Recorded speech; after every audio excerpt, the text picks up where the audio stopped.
Muy buenas noches, es un gusto entrar a sus hogares y gracias por escucharnos, gracias por vernos, gracias por dar ese tiempo para escuchar la palabra de Dios. En este año tuvimos una gran bendición, recibimos un libro de nuestro apóstol Sojo, Marcelino Sojo, que lo sacó en este año, llamado Reglas, Presión y Disciplina, el cual está siendo de mucha ayuda para nosotros para ir alineando nuestra vida bajo la dirección de Dios. El día de hoy les voy a hablar acerca del capítulo 4, parte de esto, solo un preámbulo, acerca de lo que significa la palabra presión, porque muchas veces no tenemos claro este concepto. Pensamos que la presión nos hace mal, pensamos que la presión nos daña, pero a la luz de la palabra de Dios es todo lo contrario. La presión es la que nos hace crecer, la presión es la que nos hace perfeccionar, y muchas veces nosotros huimos a esa presión, donde vamos a un lugar donde nos exigen mucho, queremos salir corriendo de ahí, o nos molesta o nos fastidia. Pero esa presión es la que va a perfeccionarnos, va a edificarnos, va a hacernos cada día mejor. ¿Pero qué significa la presión? Tengo algunos conceptos que espero que aclare un poco lo que le quiero explicar esta noche. Dice que presión es la acción de apretar o presionar, ¿sí? No sé si usted algún rato de pronto se sintió mal de salud o simplemente por rutina acudió al médico y le tomaron la presión. Ahorita hay unos aparatos nuevos, pero el anterior era que le envolvían algo aquí y con un aparato succionaban y le apretaban mucho que usted ya, hasta que soltaban y podían medir la presión de su cuerpo para poder saber si usted estaba bien o mal. Es parte de los signos vitales y la presión en el cuerpo es muy importante, ¿ya? También nos dice que es la fuerza que ejerce un gas. ¿Usted ha tomado alguna vez una Coca-Cola? Yo creo que más de una vez. Y usted va a sentir la presión ahí. O si usted ha tomado una Witty, usted va a ver cómo las burbujas presionan, emiten presión. También dice que es una unidad. Vamos a darles algunos ejemplos de presión para que sea más claro. Dice, es la forma que distribuye una fuerza sobre una superficie. La forma como se distribuye la fuerza sobre una superficie se llama presión. Es lo que conocemos como presión. Una persona parada, escuche esto, parada sobre sus dos pies tiene una menor presión sobre el suelo que la misma persona parada sobre sus puntillas. ¿Sí? O sea, usted y yo vamos a ejercer una presión diferente a la que ejercen, por ejemplo, las bailarinas de ballet. ¿Ya? Pues como ellas están más fuertes, van a ejercer mayor presión. Como también dice, como presión se conoce la fuerza que hace algo sobre otra para apretarlo, para comprimirlo. Como tal, un concepto usado en distintas disciplinas del conocimiento, como la física, la medicina, la economía y la sociología. A todo se aplica lo llamado presión. También dice que por otro lado puede referirse a la fuerza que una persona o un grupo de personas ejerce sobre individuos o una colectividad para determinar sus actos o su conducta. Ejemplo, dice, se ejerce presión cuando usted tiene una cierta edad, a nivel latinoamericano, cierta edad y usted, por ejemplo, no se ha casado, ¿ya? Entonces la gente comienza a ejercer presión y cuando se casa, ya está maduro, ya no deja el tren y muchas cosas, o muchas bromas. Entonces se comienza a ejercer una presión sobre la familia, sobre esta persona, inclusive la propia familia. Dice también que hay esa presión social, se denomina la influencia que tiene la sociedad con sus creencias, costumbres y tradiciones sobre las personas que se encuentran dentro de ella. Ay, no has hecho esto, pero no has prosperado, te falta esto, Y esos muchos comentarios comienzan a usted a presionarlo, ¿ya? También dice, también lo presionan sobre tener hijos, las parejas que recién se casan. Hasta yo lo he hecho. Pido perdón. Comenzaba, ¿qué fue? ¿Y cuánto? Yo estoy reclamando un nieto por ahí. También acerca de comprar las cosas, el valor, profesar una religión o identificarse con ciertos prejuicios. Entonces hay presión. La presión es maravillosa. Una mujer, para traer al mundo un hijo, tiene que ejercer presión sobre su vientre. Si una mujer no puja, no le ayuda al bebé a salir, un bebé se puede morir en el vientre. Y tiene que ejercer presión a pesar del dolor que siente. Cuando usted levanta a su niño para que vaya a clases, usted ejerce presión. Levántate, ya es hora. Tarde, corre. Si no ejerce esa presión, probablemente se va a quedar en casa. Y así en todo siempre estamos con presión. Pero vamos a ver qué es lo que nos dice la Biblia. Vamos a ir a Santiago, capítulo 1:12. Mira lo que dice aquí. Al que soporta las dificultades, o también usted le puede poner la palabra presión, Dios lo bendice. Y cuando la supera, le da el premio y el honor más grande que puede recibir, la vida eterna, que ha prometido a quienes lo aman. Mire, este es un versículo hermoso que muchas veces no lo hemos entendido. ¿Ya? Generalmente tenemos el concepto que para estar relajados, no tenemos que tener presiones, tenemos que estar tranquilos, tenemos que estar acostados con un agua de coco, que alguien nos mesa, ¿sí? Creemos que esa es la vida que todo ser humano aspira. Pero Dios nos dice aquí que si soportamos las dificultades, nos bendice. Dice, Dios lo bendice al que soporta, o sea, no es a todo. Que algunos van a tirar la toalla antes, ¿sí?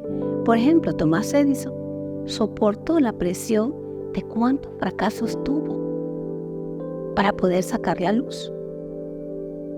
El que tiene un cargo alto ha logrado estudiar y soportar la presión del estudio. Aquel que llega a tener también su sustento económico ha trabajado duro, se ha levantado muy temprano, ha hecho muchas cosas para poder lograr. Entonces dice, mire, Dios lo bendice y cuando lo supera, le da el premio y el honor más grande que puede recibir, que es la vida eterna. Mire, usted puede recibir aquí muchos premios, muchísimos, pero el más grande y el más valioso por el cual usted debe pelear y buscar se llama vida eterna. Porque la vida del ser humano no se acaba aquí. ¿Qué ha prometido? Dice, a quienes lo aman. Si usted ama a Dios, usted tiene vida eterna. Pero no solamente queremos que usted alcance vida eterna, sino que alcance reino. En cierta ocasión, Jesucristo estuvo yo diría que no estuvo en esta ocasión. Casi todo su ministerio, a partir de sus 30 años, fue presionado. ¿Ya? Y en Mateo 26, capítulo 41, nos dice, él tenía que ir a la cruz. Era la prueba más grande que él tenía que pasar. Pero en su carne, él sentía esa presión. Dios ya se lo había dicho. Tú vas a nacer, vas a vivir, pero va a llegar un tiempo que para poder redimir a la humanidad, tendrás que ir a la cruz. Y tus propios hermanos, tu pueblo, va a gritar crucifícalo. Ellos mismos se burlarán de ti. Ellos harán muchas cosas terribles sobre tu vida. Entonces Jesucristo ya sabía el panorama. Él sabía lo que le esperaba. Pero hizo un último intento. Y dice que va a Getsemaní y pide a 3 de sus discípulos que lo acompañen. Pero los deja en cierto lugar porque la oración que él tenía que hacer no la podían escuchar sus discípulos. Él se va a otro lugar y les pide un favor. Él le dice, oren mientras yo voy a orar. Y fue tanta la presión de Jesucristo, era tanta la angustia porque él sabía ¿Usted sabe lo que es caer en manos del enemigo? De aquel que toda la vida lo estuvo buscando. El enemigo no tiene piedad. La Biblia dice que el diablo vino para robar, matar y destruir. Y era lo que querían hacer con Jesucristo desde hace mucho tiempo. Y al día siguiente se les presentaba esa oportunidad, lo que ellos habían estado buscando. Entonces él sabía que iban a ser despiadados con él. Sí, entonces era una noche y un día de mucha presión. Y fue tal así que cuando él fue a orar, de la presión que él sentía, dice que chorreaban gotas de sangre. Ya, porque él sabía lo que se exponía. Y ora al Padre y regresa. El Padre le dice, primero le dice, Señor, si es posible, pasa de mí esta copa. Y ante la negativa del Padre, él dice, mas no sea mi voluntad, sino la tuya. Aceptó la voluntad de sufrir, del sufrimiento. ¿Sabe por qué? Porque él sabía que usted y yo somos valiosos para él. Y dice que regresa y le dice, otra vez fue y lloró por segunda vez diciendo, Padre mío, si no puede pasar de mí esta copa, que yo la beba y hágase tu voluntad. Pero ¿sabe qué? Encontró a sus discípulos dormidos. Estaban roncando. Pedro, Juan, creo que Jacobo también. Y él le dijo, ¿no habéis podido velar conmigo una hora? Jesucristo se asombró. ¿Usted ha tenido tiempos de angustia? Yo sí los he tenido. Y usted busca a alguien y cree que va a tener esa respuesta de las personas. Y por eso Jesucristo les dijo, ¿no habéis podido velar conmigo una hora? Era muy difícil para él. Y le dijo, no se duerma. Oren para que puedan resistir la prueba. Él sabía que cuando él iba a ir a la cruz, no solo era una prueba para él, era una prueba para aquellos 12 que lo seguían. Aquellos 12 que habían hecho milagros. Esos 12 que se sentían empoderados. La prueba también venía para ellos. Y por eso le dice, no se duerman. Oren para que puedan resistir la prueba que se acerca. Ustedes están dispuestos a hacer lo bueno, pero no pueden hacerlo por sus propias fuerzas. O sea, tenemos que pedir ayuda para los momentos de presión.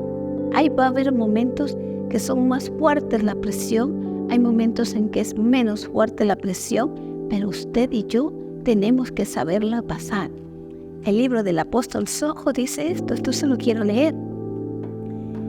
Dice, vivir sin presión es estar ya muerto. O sea, si usted ha dicho que quiere tener una vida así, no se la recomiendo. Dice, el cuerpo del ser humano está diseñado para vivir en presión. Si algo o alguien se sale de la presión normal que la sustenta, comienza a morir. Cuando usted sale de la presión, comienza a morir. A muchos, en especial a los hombres, no les gusta el área militar, porque cuando van al ejército, o antes había eso que a los chicos a los 18 los llevaban a hacer la premilitar o algo así, tenían que levantarse a cierta hora, comer ciertas cosas, ya no podían hacer lo que ellos querían, iban a una vida de presión.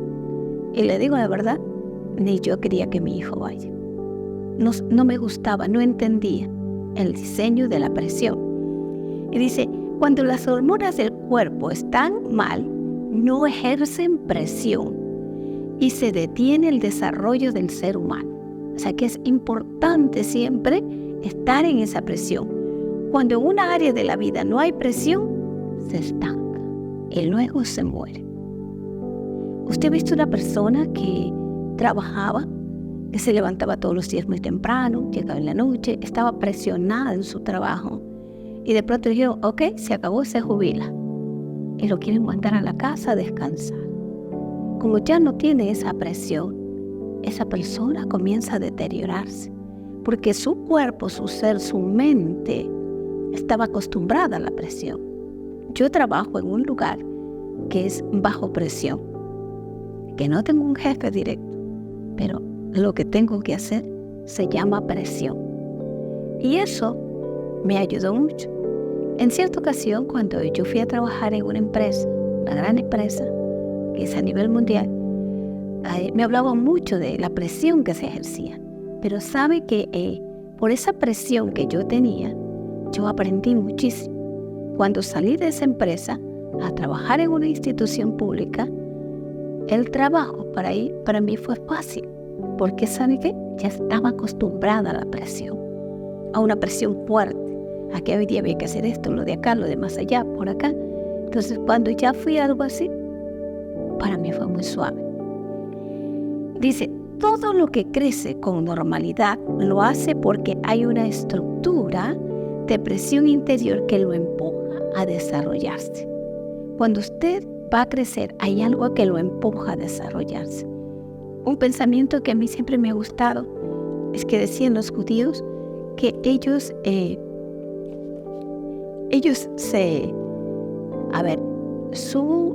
su legado más grande es su cerebro. Ellos están presionados a desarrollar su cerebro, a invertir, porque eso no se les pierde. La Biblia nos dice en el libro de Números, capítulo 11, que el pueblo de Moisés está viviendo, el pueblo de Israel está viviendo un tiempo de presión, así más o menos como el que estamos viviendo nosotros, de inseguridad. Pasamos el de pandemia, pues ahora estamos en el de inseguridad. Vea las etapas que vamos viviendo.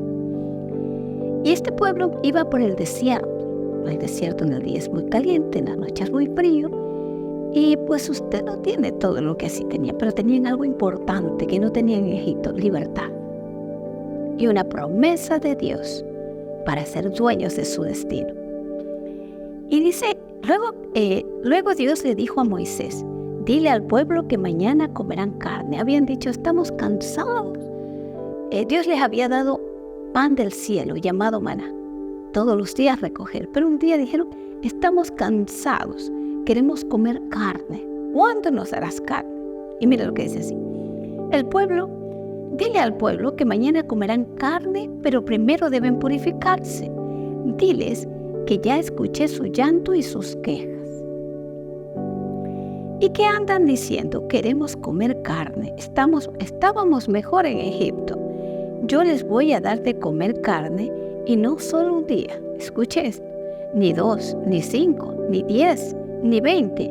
Voy a darles carne todo un mes, hasta que se cansen de comer. Yo no sé si usted ha comido por un mes. Yo no, gracias a Dios. Lo dosifico. Ya. Dice, hasta que les dé asco y se les salga por las narices. Ese será su castigo por haberme rechazado, dice Dios. ¿Ya? No soportaron la presión del desierto, ¿ya? Y no reconocer mi presencia entre ustedes. Eso les pasará por haberse quejado y por decir, mejor nos hubiéramos quedado en Egipto. Y Moisés respondió, miren, esto ya es un compendio de Dios. Dios mío, miren, había un pueblo que se quejaba y había un líder incrédulo. Miren la respuesta de Moisés. Dios mío, ¿de dónde vas a sacar tanta carne para darles de comer? Todo un mes. Son como 600,000 hombres, sin contar las mujeres. O sea, si había 600,000 esposas, eso que tenían una, si tuvieran una, ya por ahí estaba 1,200,000. Aún así, si matáramos todas las vacas, ovejas que traemos, o se las diéramos, mire lo que dice aquí, o les diéramos todos los peces del mar. Una exageración de Moisés. No habría bastante para todos. Pero Dios le dijo a Moisés, escucha la respuesta. ¿Tú crees que no puedo hacerlo? Cumplo o no con mi palabra. ¿Cuántas cosas que nosotros hemos creído que por la presión, Señor, no puedo más? No puedo más. Me exigen demasiado. Pero Dios dice, yo te he diseñado para esto. Tú eres mi hijo. Tú eres la creación más grande que yo hice. Puedes soportar la presión. Y le dice aquí, ¿tú crees que no puedo hacerlo? Ya. Moisés fue a comunicarle al pueblo lo que Dios le había dicho. Luego reunió a 70 líderes e hizo lo que había prometido. Ya, quiero adelantarles un poquito. Quiero contarles que dice que Dios trajo un viento, y le dice así: después de eso, Moisés y los líderes, Dios hizo que desde el mar soplara un viento muy fuerte. Dios puede hacer los milagros más increíbles. Dios hizo que del mar soplara un viento fuerte. Ese viento trajo muchísimas codornices y los lanzó sobre el campamento de los israelitas. Eran tantos que no podían caminar todo el día por el campo y encontrarlas amontonadas. Mire, llegaron tantas codornices que subieron 1 metro. Imagínese usted la cantidad de codornices de altura. La gente se la pasó juntando codornices todo el día, o sea, ni comieron. Y toda la noche y al día siguiente, el que menos codornices juntó hizo 10 montones. Multiplique, por favor. Y algunos hasta pusieron a secar codornices alrededor del campamento. Todavía no se acababa la gente de comer codornices cuando Dios se enojó contra ellos. Los castigó tan duramente que muchos murieron. Por eso llamaron a ese lugar Kiriat Arba, nombre que significa tumba del apetito. Mire, Dios le trajo, pero era tanta la ambición de ellos, tanta la ambición, que dice que no solo juntaron un montón, sino 10 montones. Ni siquiera se preocuparon en comer, sino en llenarse, guardarse. Pensaban que se iba a acabar, como que la mano de Dios se había cortado. Los israelitas no soportaron la presión. Y cuando usted no soporta la presión, viene muerte. Dejaron llevar de la ambición y quedaron en esto. Quiero terminar con un versículo en 1 de Pedro 2:9 que nos dice: como ve, el Señor sabe rescatar de las pruebas a todos los que viven en obediencia a Dios, al mismo tiempo que mantiene castigados a los perversos. Si usted soporta la prueba, si usted soporta la presión, hasta que le digan hermanito, sabe que Dios tiene para usted bendición y vida eterna. Y aquí dice, a todos los que viven en obediencia, Dios los bendice. Y 1 Corintios 10:13, no os ha sobrevenido ninguna tentación que no sea humana, pero fiel es Dios, que no nos dejará ser tentados más allá de lo que podéis resistir, sino que dará también, juntamente con la tentación, la salida para que podáis soportar. No hay nada que en realidad usted no lo pueda soportar. Usted y yo somos hijos de Dios. Y si usted está pasando por un tiempo de aflicción, es un diseño de Dios, porque Dios lo quiere dimensionar. Pero ¿qué tiene que hacer? Soporte. Pase la prueba. Si le falta fuerzas, haga como Jesús. Jesús fue a orar. Dice que ángeles lo fortalecían. Dios va a enviar ángeles para fortalecer su prueba. Dice que no hay prueba que no sea humana. Está diseñada para que usted la pase y sea un vencedor. Que Dios les bendiga.